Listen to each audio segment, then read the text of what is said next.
तेरा लबरेज पैमाना बहुत छलका रहा है, मगर मैखाने से क्यों घबरा रहा है? और शान हिंद बोल रही है कि मेरे अप्पू की, साथी निहाल अहमद साहब की, मेरे अप्पू की उतरी हुई पोशाक है वो पहनकर तुम जिसे इतरा रहा है, पहनकर तुम जिसे इतरा रहा है। और दरिया तमाम तुमसे खंगाले न जाएंगे, हम जैसे मोती फिर से निकाले न जाएंगे, हम जैसे मोती फिर से निकाले न जाएंगे।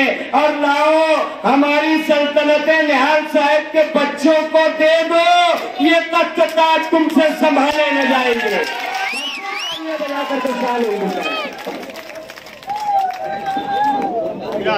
जनाब सदर साहब और आप तमाम साथियों,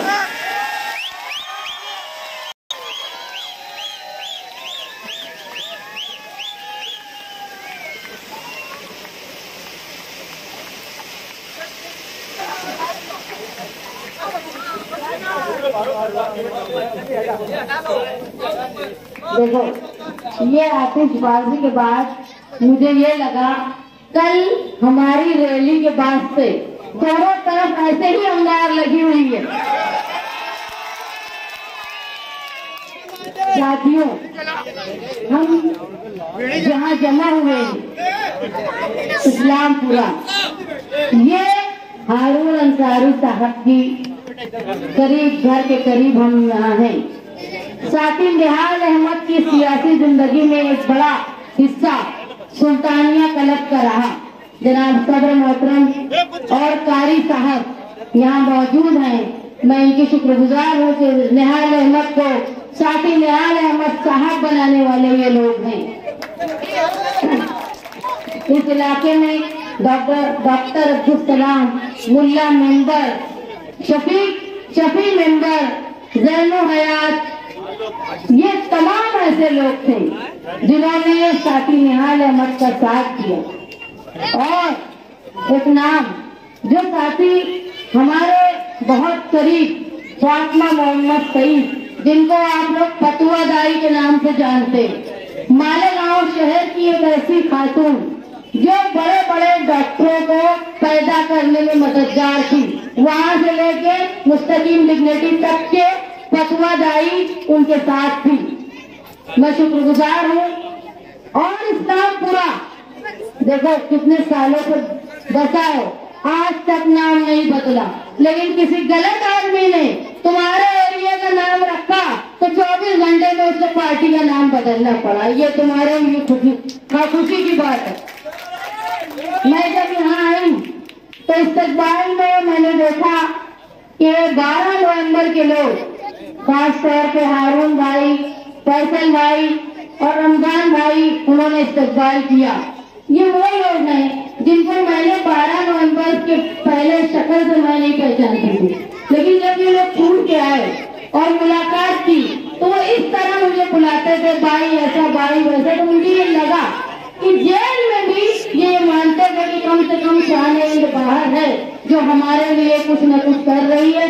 वही मोहब्बत आज तक उन लोगों के साथ है। ये हमारे लिए शर्फ की बात है।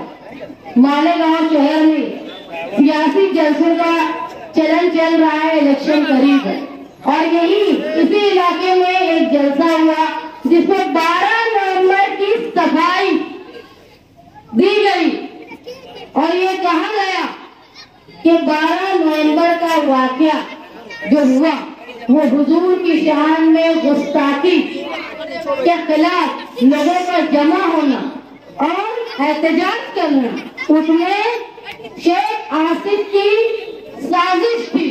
और वो साजिश की वजह से 60 से ज्यादा लोग जेल में रहे। और याद रखो, अल्लाह ताला तुमसे पूछेगा कि जब हुजूर की शान में गुस्ताखी हो रही थी और उस प्रोग्राम में एहतजाज करने वालों को तुमने जेल में फंसाया, तो वही जो बोल रहे थे ना, उनसे भी अल्लाह ताला पूछेगा कि इस प्रोग्राम को ऑर्गेनाइज करके, लोगों को जमा करके, लोगों पे केस बनवाकर तुम भाग गए थे, साल भर शहर से दूर थे, तो वो तुमने क्यों भाग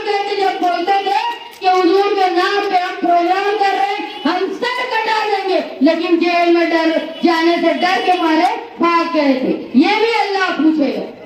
मालेगांव शहर में लोगों में बेहिसी पैदा करने की कोशिश हो रही। दोनों स्टेज से बोला जा रहा है कि इन्होंने कुछ नहीं किया, उन्होंने कुछ नहीं किया। इसका मतलब तो ये साफ है कि दोनों ने कुछ नहीं किया। मैं इलेक्शन में आप लोगों के सामने एक अज़्म के साथ आई हूँ, एक ऐसा अज़्म जो मालेगांव शहर की पावरलूम सनत को फरोग देने के लिए आपके पावरलूम के ऐसी पॉलिसी बनाई जाए कि हमारी लागत कम और बचत ज्यादा। पावर बिल की जो हमारी मुसीबत है, जो कारखानेदार से लेकर एक मामूली घर में झोपड़े में रहने वाला तक परेशान है पावर के बिल से, उससे निजात के लिए मालेगांव शहर में जो लोग बेरोजगार हैं, तालीम याफ्ता हैं, उनके रोजगार के लिए और बिलखुसूस मेरी माएं बहनें जो घरों में रहकर रोजगार करना चाहती है, हुकूमत की कई पॉलिसी ऐसी है जिससे औरतें घर में बैठ के रोजगार कर सकती हैं, उनको वो रोजगार दिलाने के लिए। और मालेगांव शहर में जब कोई औरत को हॉस्पिटल के लिए दूसरे शहर जाना पड़ता है, कोई मर्द को यहाँ तक के सिटी स्कैन और दूसरे मर्द के लिए दूसरे शहर जाना पड़ता है, वो लानत ना आए मालेगांव शहर में हिफ्ज़ान सेहत का मामला हो, उसका हम इंतजाम करेंगे। दूसरा सबसे बड़ा है तुम्हारा तहफ़्फ़ुज़, तुम्हारा दबदबा, ताकि 12 नवंबर जैसे वाकयात पेश ना आए और गढ़ की यात्रा जैसे मामला जिसमें मुसल्लियों को खड़े रहना पड़ा क्योंकि मस्जिद के बाहर डीजे का इतना शोर हो रहा था और इतना शोर हो रहा था कि नमाज में खलल हुआ। ये वाकया दोबारा पेश ना आए। ये क्यों पेश नहीं आएगा? हम कोई तलवार भाला लेके किसी से लड़ने नहीं जाएंगे। पुलिस पर ये दबदबा होना चाहिए कि अगर कोई शरपसंद तुम्हारी मस्जिद के सामने खड़ा होकर ढोल बजाता है, गुलाल फेंकता है और भगवा झंडा लहराता है, तो उसको ये डर है कि यहाँ का एमएलए बोलना जानता है, शरपसंदों की गुड़िया नहीं है, उनका मुर्गा नहीं है। जब वो ऐवान में सवाल उठाएगा और मैं जवाब नहीं दे पाऊंगा तो मैं सस्पेंड हो जाऊंगा। ये काम है एमएलए का। एमएलए का ये काम नहीं है कि वो बंदूक और तलवार चलाए, उसका काम है वो कलम चलाए। वो वही चला पाएगा जिसको कलम चलानी आती, जिसको मुद्दों पर बात करनी आती है। मालेगांव शहर में मुसलसल ये 5 सालों में मालेगांव शहर का नुकसान हुआ। कहीं उन्होंने अपनी कुर्सी पाने के लिए मालेगांव शहर का पानी बेच डाला, कहीं उन्होंने मालेगांव शहर का 70% टैक्स था हमारा। जब साथी निहाल अहमद साहब मेयर थे ना, उन्होंने सीधा ये कहा था कि नदी के इस पार और उस पार के लिए कि जो जितना टैक्स देगा उसके लिए उतना काम होगा। यानी नदी के इस पार 70% काम और 30% उस तरफ। अरे ये तो ऐसे थे जो बाप मियाँ बीवी की जोड़ी जिन्होंने 10% भी काम मालेगांव शहर में नहीं किया। वो इसलिए क्योंकि दादा भूसे के पास उन्होंने मालेगांव शहर को गिरवी रख दिया था अपनी कुर्सी के लिए। आज किस मुंह से वो यहाँ आते हैं वोट मांगने के लिए? एक तरफ वो ये बोलते हैं कि हम अजीत दादा के पंडा हैं, उसके बावजूद वो वोट मांगने आते हैं। एक कहते हैं कि हम बीजेपी के साथ बनी हुई हुकूमत के शिंदे के वो मुझसे बहुत प्यार करता है और कौन सा प्यार करता है वो अल्लाह ही जाने, लेकिन मालेगांव शहर की आवाम के लिए उन्होंने कोई काम नहीं किया। हमको ये सब का जवाब देना और ये सवाल करना है। जब तुम्हारे दरवाजे पे ये दोनों लोग वोट मांगने आए तो उनसे पूछो कि आपने मुफ्ती साहब 10 साल इक़्तिदार का मजा चखा है, आप बता दो कि आपने क्या काम किया। जो दूसरे आएंगे वो बोलेंगे क्या मुझे और तो एक उनके अब्बा 10 साल रह चुके, वो 5 साल रह चुके और अभी भी बोलते हैं मुझे एक मौका दो। अब एक मौके में क्या करना चाहते हैं? वो शहर को फेंक डालना चाहते हैं क्या? उनसे पूछो कि तुम और तुम्हारे वालिद 15 साल मालेगांव में राज किए, तुमने मालेगांव शहर में जहां नशे को फरोग दिया, जहां तुमने गैर कानूनी काम को फरोग दिया, और जहाँ तुमने मालेगांव शहर की स्कूलों में जहाँ ठेकेदार रहता था ना स्कूल बनाने वाला, इनका ही भाई होता था, वो सब 4 कोने की बनी हुई स्कूल खंडर हो गए। सिर्फ इनका घर चलाने के लिए वो स्कूलें बनाई जाती थी।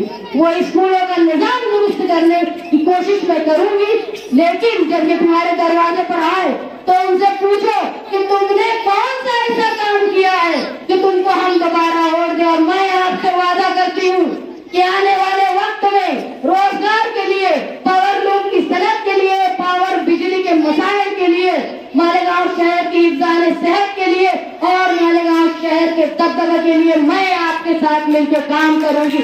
उनसे पूछो तुमने ये 15 साल और तुमने ये 10 साल में क्या काम किया। वो बोलेंगे वो नशा करवाता है तो तुम क्यों नहीं रोक पाते, वो जुआ चलवाता है तो तुम ऐलान में क्या करते, पुलिस के पास बैठ के साहब करते, क्यों नहीं रोक पाते।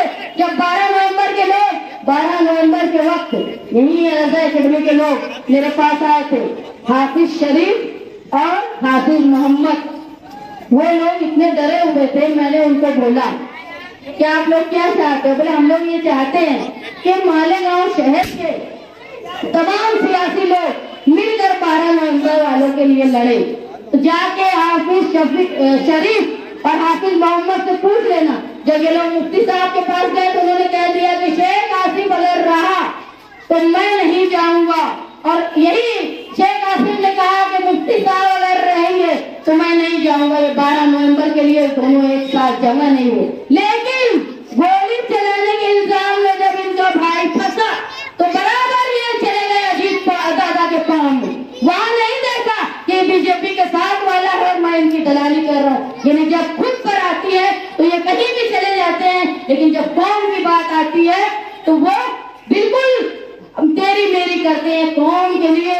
और 12 नवंबर के लिए अगर किसी ने कुछ किया है तो वो समाजवादी निहाली लोगों ने ही किया है। मुस्तकीम जब जेल में जा रहे थे ना तो उनको सबसे ज्यादा फिक्र यही थी कि न शान के साथ उसका भाई है, न शान के साथ न्यान साहब है, मेरी 2 बच्चियां छोटी है, मेरे मायके में भी कोई मर्द नहीं है, मेरी माँ अकेले रहती है। लेकिन इसके बावजूद भी वो मुझे बोले, मुझे बार बार यही बोलते थे कि मुझे मालूम है तू सब संभाल लेगी, मुझे मालूम है तू बहुत संभाल लेगी। और मैंने अल्हम्दुलिल्लाह निहाली ताकत से मैंने मेरे वर्करों की मीटिंग में बोला था कि लोग बोलते हैं ना कि साल भर मुस्तकीम नहीं छूटेगा, तो मैं ये बोलती थी साल भर नहीं छूटेगा, 2 साल नहीं छूटेगा, लेकिन कभी न कभी तो मुस्तकीम छूट के आएंगे ना। मैंने मेरे जवान भाई को मरते देखा है, मुझे पता है कि कोई चला जाता है तो उसका एहसास क्या होता है। ये तो मुझे मालूम है जेल में से जाने के बाद वापस आए, मुझे नहीं कहा मैं साल 2 साल का। ऐसे मैंने मेरे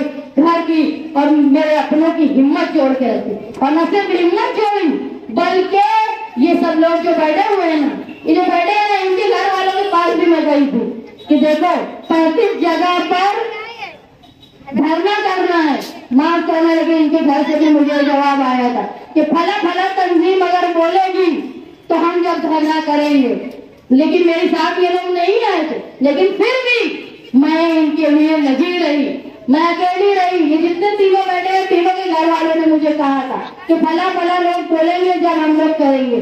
और उसके बाद जब चार्जशीट आ गई तो वो फला तंजीम ने कोई दिलचस्पी नहीं ली, और मैंने कोशिश की मुस्तकीम की रिहाई तक। और मुझे ये यकीन था कि जितनी बुराई और जितना बुरा सोच रहे लोग मुस्तकीम नहीं छूट पाए, लेकिन वो अरेस्ट नहीं हुए, उन्होंने खुद को जाकर सुपुर्द किया है पुलिस के कानून पे, और अल्लाह उसकी मदद करेंगे। और अल्लाह ने मदद की, और सबसे पहले मुस्तकीम छूट के आए, क्योंकि शायद वही एक जोड़ थी जो मालेगांव शहर के बाकी लोगों को रिहाई दिला सकते थे। मालेगांव शहर में सियासत काम की बुनियाद पे करो, जिन्होंने ओहदे का मजा चख लिया है। अरे तुमने तो वो मजा चखा जब एमएलसी का इलेक्शन आया, वो भी मजा चखा बीजेपी वालों के साथ। तुमने तो राज्यसभा के वोट देने के लिए भी मजा चखा। अब तुम आवाम की अदालत में आए हो, दोनों ये बताओ कि तुमने क्या काम किया है।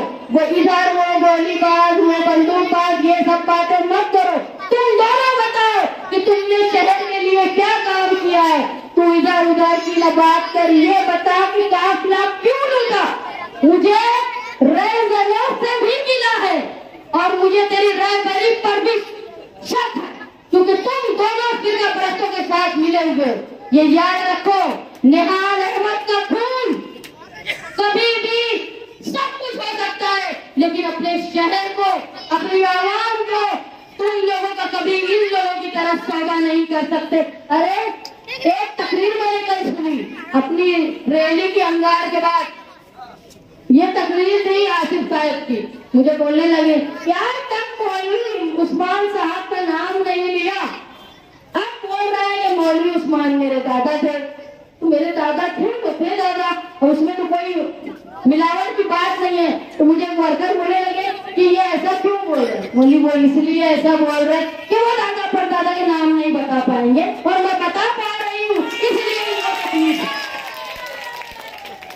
आप लोग मेरे साथ मिलकर मुझे एक मौका दीजिए। मेरी माए बहने, जब मैं मालिका अपने इस्लामपुरा में आज घूम रही थी तो ये जैनू कारी साहब मेरे साथ ये उम्र में गली गली घर घर जा रहे थे। मैं बार बार बोल रही थी रमजान भाई को कि कारी साहब को बोलो कि बैठ जाए आराम कर, लेकिन फिर भी वो मेरे साथ चल रहे थे। वजह क्या है पता है? उनको उम्मीद नजर आ रही है, उनको ये लग रहा है कि मालेगांव शहर में तब्दीली तुम निहाली लोग लेकर आओगे, इसलिए ये शख्स इतनी उम्र में घर घर मेरे साथ जा रहे हैं। ये पूरे लोग बैठ के तुम्हारी तरफ उम्मीद से देख रहे हैं कि मालेगांव शहर का रोशन मुस्तकबिल कैसे हो, और तुमको 20 तारीख को होने वाले इलेक्शन में तुम्हारा निहाली समाजवादी दबदबा दिखाना, ये बताना है कि अगर यहाँ शान चुन के आती है तो वहाँ अबू हातिम आजमी है, वहाँ अखिलेश यादव है। जो अखिलेश यादव बहुत जल्दी बड़ा मिनिस्टर बनेगा और हम सब जाएंगे उनके पास, हमारी सड़क के लिए, हमारे शहर के लिए, हमारे पावर के लिए एक बड़ी पॉलिसी लेंगे। आप लोगों से दरख्वास्त है कि आने वाले इलेक्शन में आप पुरजोर मेहनत करके मेरे साथ खुद का इलेक्शन समझ के लड़े और 23